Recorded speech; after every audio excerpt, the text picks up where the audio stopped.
Me? Not worthy? And you are? Wendell's eyes darkened. You're a loser who can't even take care of his own wife. She made a huge mistake marrying you. With me, she can have everything she wants. Charlie's face turned cold. He lowered his voice and said, I'll give you two choices. One, you're going to get down on your knees and apologize to Claire. In front of everyone, you will take back every word you just said. Two, I will completely bankrupt your family's company. Your call. Are you serious? Who the hell do you think you are? You're going to bankrupt my company? Wendell laughed wildly, looking at Charlie with pure disgust. He clearly didn't take him seriously. Are you delusional? How are you going to do that? Do you have any idea what my family's company is worth? Charlie was expressionless. He stared at Wendell for a moment as if he were looking at a child, then casually took out his phone and dialed Stephen. In 3 minutes, I want to see Wendell's company bankrupt, its assets liquidated, and its debts through the roof. Making a multi-billion-dollar company go bankrupt in 3 minutes? It was a total fantasy. Wendell stared at Charlie with a sneer. Damn, you really think you're something? Think you're some kind of superhero? Then Wendell said coldly, Loser, stop pretending. I'll give you two choices, too. One, you kneel down and apologize to me, then divorce Claire immediately. Two, I'll get a few guys to wipe you off the face of the earth. Then you can watch me and Claire be all lovey-dovey. The choice is yours. You have 1 minute. Charlie looked down at his phone. You have 1 minute left. Are you sure you can't be saved? Screw you. You have 30 seconds to think about it. If you don't get on your knees, I will make you regret this for the rest of your life, Wendell said, his voice dripping with contempt. 20 seconds. 10 seconds. 5 seconds. Time's up. Don't blame me for being cruel. You're the loser who brought this on yourself. Wendell straightened his collar, then motioned to a few of his bodyguards, ready to take care of Charlie. But at that exact moment, Wendell's cell phone rang. Wendell was taken aback. He saw it was his father calling and quickly answered. Dad, I'm at the party. Are you here yet? On the other end of the line, Wendell's father was screaming. You idiot! Who did you piss off? What have you done?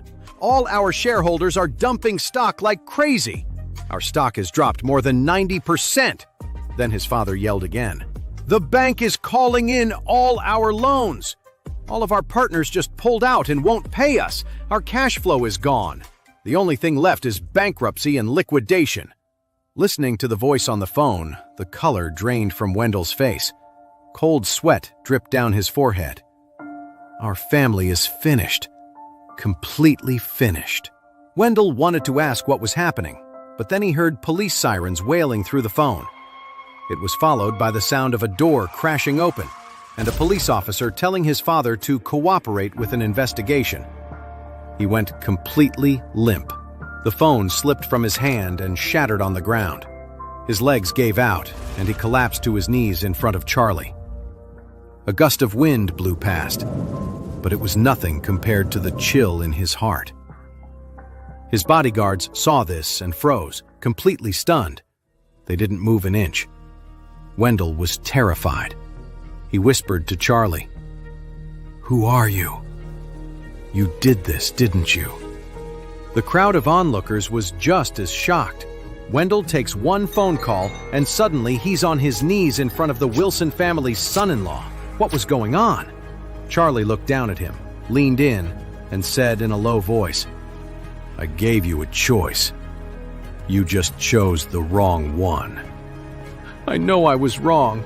I'm sorry. Please, just let me go. This has nothing to do with you. I never touched her. I had nothing to do with the Grant Group contract. I made it all up. I'm begging you. Please forgive me and my family." Wendell kept bowing and scraping on the ground, begging for forgiveness. He never could have imagined that the Wilson family's live-in son-in-law had this kind of power. One phone call, and his family was destroyed. When he finally lifted his head and looked at Charlie's face, he realized that this ordinary-looking man was more terrifying than any demon. Someone who could bankrupt his family in minutes was not someone you could afford to cross. Charlie shook his head. You should be grateful. At least I'm letting you live. Otherwise, your whole family would be dead. As soon as Charlie said this, Wendell's face went white, and his entire body started shaking uncontrollably. Charlie looked at him and said coldly, "Let me spell it out for you. I am that superhero from the internet. If you don't want to die, you'll keep my identity a secret. Otherwise, you and your father won't be around tomorrow morning." With that, Charlie patted Wendell's cheek and walked into the hall without a second glance. Wendell just collapsed to the ground, too scared to do anything about the humiliating gesture. When he saw Charlie walk into the hall, Wendell scrambled inside after him. He frantically looked around until he spotted Clare. He crawled over to her, got on his knees at her feet, and started bowing and scraping, crying, "Clare, I'm so sorry. I shouldn't have spread those rumors. The M. Grand Group project, that had nothing to do with me. I made it all up. Please, just let me go." Clare was completely stunned by this. She quickly backed away, bumping right into a warm embrace. Clare looked back and saw it was Charlie holding her. Charlie had spotted Clare the moment he walked in. She'd clearly taken great care getting ready and looked absolutely stunning, like a star shining in the crowd. When he saw Wendell rushing toward her, Charlie stepped in and caught her in his arms to keep her from falling, shooting a furious look at Wendell. The look was enough to terrify Wendell, who scrambled away on his hands and knees, desperate not to make Charlie even angrier. Clare asked confused, "What's wrong with him?" Charlie held her close and whispered, "I think he's lost his mind. Just ignore him." Even though they were husband and wife, they had never been this close before. Feeling the warmth of Charlie's arms around her, Clare's ears turned bright red. She quickly pulled away from Charlie's embrace and stammered, Chairman Wade from the M. Grand Group should be here. I should go find him." Just as Wendell was running off, Harold walked in with his sister Wendy and her fiancé Gerald White. With Gerald was another young guy in expensive clothes. He actually looked a little like Gerald. Harold ran right into Wendell and said quickly, "Hey, Wendell! I just got here and heard something happened to your family. Is that true?" Wendell looked completely defeated. He pushed Harold aside, muttering, "It's over. It's all over." Harold asked, looking concerned, "Mr. Jones, what's wrong with you?" Wendell just shook his head, terrified. He didn't dare say a word. He was sure that if he said the wrong thing, he'd be a dead man on the street by tomorrow. So Wendell yanked his arm out of Harold's grasp and ran off, completely hopeless. Harold watched him go and sighed. Damn, I guess his family's really finished. That was fast, right? Everything was fine yesterday, and now they're bankrupt. Then Harold spotted Charlie and Clare and got a nasty idea. He rushed over to Clare. "Clare, let me introduce you to a very important guest. This is Gerald's cousin, Fred White, the eldest son of the White family." "Fred, this is my cousin, Clare," Harold said to Fred with a fawning look on his face. Fred's eyes had been glued to Clare ever since he walked in. As soon as Harold introduced them, he quickly held out his hand. "Hello, Clare. I've heard for a long time how beautiful the Wilson family's daughter is. Now that I see you, I can say the rumors don't do you justice." Charlie's eyes flashed with annoyance. His wife was beautiful, and it was getting really old dealing with all the flies buzzing around her, one after another. So Charlie stepped in, shook Fred's hand first, and said coldly, "Hello, I'm Claire's husband. You? Fred looked Charlie up and down with obvious disgust. He pulled his hand back quickly and said with a sneer, I didn't realize Claire was married. What a waste. Like a beautiful flower planted in a pile of cow crap. Wendy quickly jumped in. Fred, this loser is just a live-in son-in-law for our family. He doesn't have a job or any skills. Then she gave Fred a deliberate wink and added, Fred, once I marry Gerald, we'll all be family. We should definitely see more of each other. Fred knew exactly what she was getting at. She was giving him the green light to go after Claire. He smiled and said, Miss Claire is as beautiful as an angel. I would love nothing more than to get to know her better. Just then, Charlie saw his mother-in-law, Elaine, and his father-in-law, Jacob, walking over. Elaine rushed right up to Claire and said, Claire, have you heard? The Jones family is bankrupt. What? Claire asked, shocked. When did that happen? Just now, Elaine sighs. I was hoping you'd eventually divorce Charlie and get with Wendell, but I guess that's out the window now. Charlie was completely exasperated. Was his mother-in-law really this clueless? Didn't she have any idea who she was really dealing with when it came to her son-in-law? When Fred saw Elaine, he rushed over and introduced himself. You must be Claire's mother, right? I'm Gerald's cousin, Fred. You're so beautiful, it's no wonder you have such a gorgeous daughter like Claire. When Elaine heard that Fred was not only Gerald's cousin, but also the eldest son of the wealthy White family, her eyes lit up. She said enthusiastically, Yes, I'm Claire's mother. Are you and Claire friends? Fred nodded and smiled. You could say that.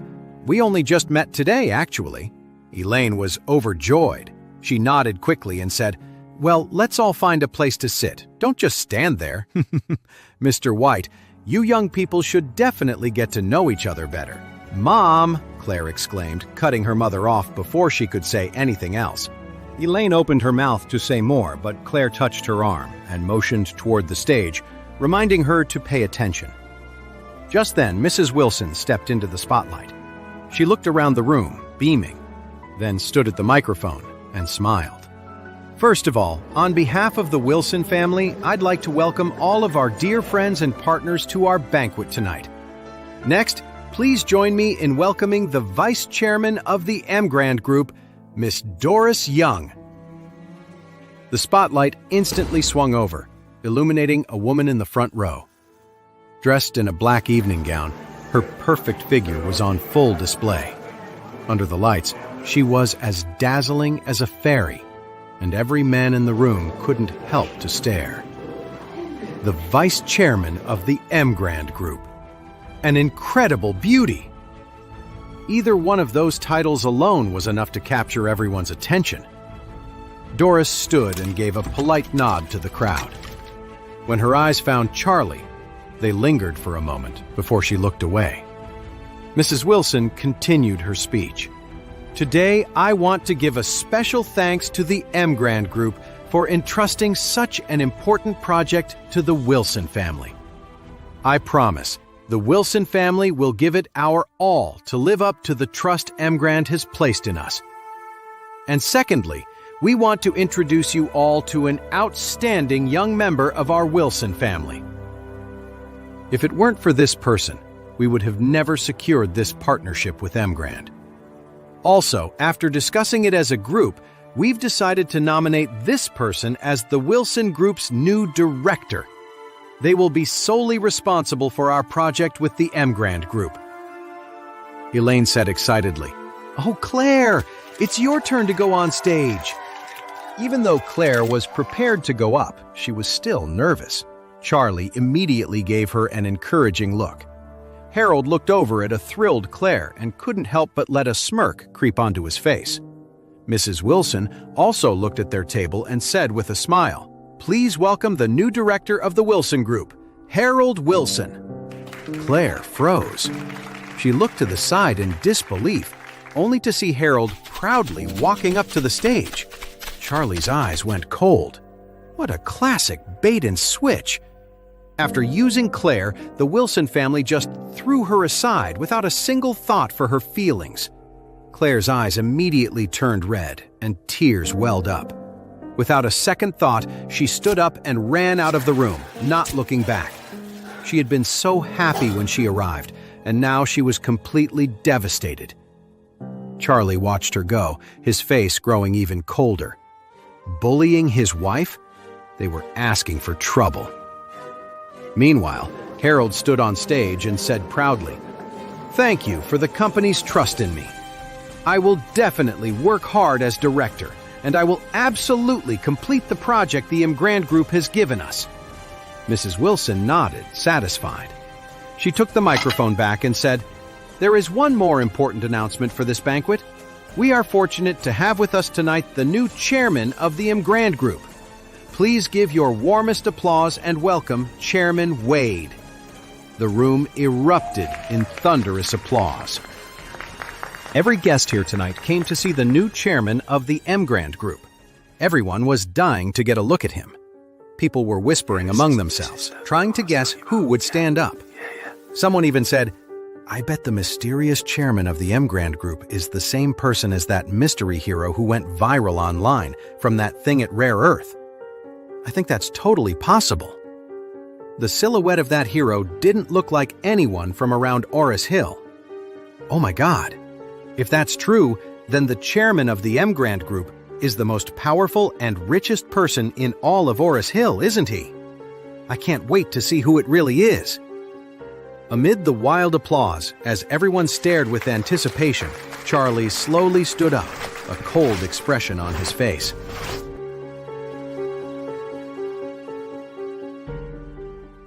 To know more, listen to the audio series, Born to Rule, only on the Pocket FM app. Install the Pocket FM app now within 1 minute to download 10 free episodes before the offer disappears.